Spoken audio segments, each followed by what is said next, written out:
तो व्यूअर्स अभी का सीन ये है कि ये है गाड़ी जो हमने लिया मोटर बाइक गज की, इसकी कीमत 1 लाख रुपए है गाइज। और ये 20 मॉडल मतलब 2020 में ली थी उसने, और अब हमने ख़रीदी है तकरीबन 6 साल उसने चलाई है, 5 साल चलाई। अभी 2026 लग गया। वैसे भी जनवरी का महीना हमने ले लिया, कल लिया 10 जनवरी को हमने। तो काफ़ी ज़्यादा अच्छी कंडीशन में हमें मिल चुकी है, और अभी हमने इसको धुलवाया और बिल्कुल साफ़ हो चुकी है। बहुत ज़्यादा बेहतरीन कंडीशन में है गाइस, देख सकते हैं आप।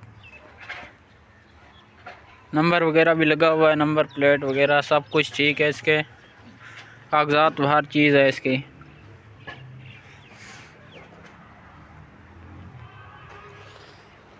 ये देखें जी, बिल्कुल परफेक्ट